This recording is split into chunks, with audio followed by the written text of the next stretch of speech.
Imagine that it's 1951. You live in Rosebank, a leafy section of North Baltimore, about 3 miles north of Johns Hopkins University. One Friday morning, you're at home, having your second cup of coffee, when there's a knock at the door. You open it, and a man in a black suit flashes a badge. "Hello, sir. I'm from the FBI. Mind if I come in and ask you a couple of questions about your neighbor, the biologist at the university?" "Of course." The two of you sit down to chat. You know your neighbor occasionally worked for the government, so this all feels routine. "How long have you known him?" The agent starts off with softballs.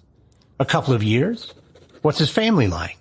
We're not particularly close, but he's respectable, quiet, keeps to himself, teaches Sunday school at the Baptist church around the corner.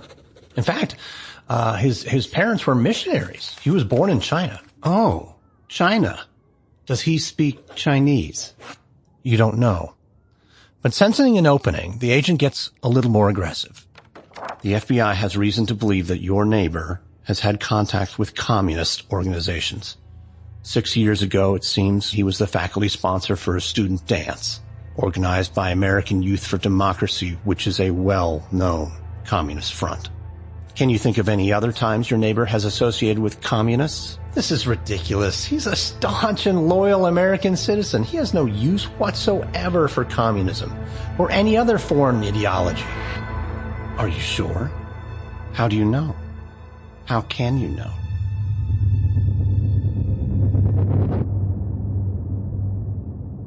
The interview ends. You show the agent out and sit back down for a few minutes to collect your thoughts.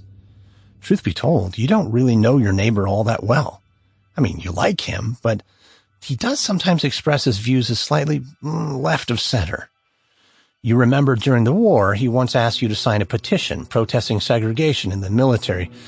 And in the newspapers, you've read that the civil rights movement is riddled with communists. You finish your coffee and think about your cousin's son, who's fighting the communists somewhere in the mountains of Korea. Your mind wanders a bit back to when you took your daughter to the movies last week. The newsreel before the matinee showed streams of Eastern European refugees fleeing to the West, abandoning everything for a chance at freedom. You think about mushroom clouds and the treasonous scientists who stole atomic secrets and passed them on to Stalin. You resolve to watch your neighbor more carefully. After all, the nation is at war.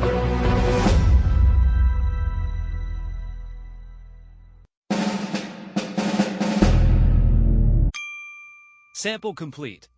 Ready to continue?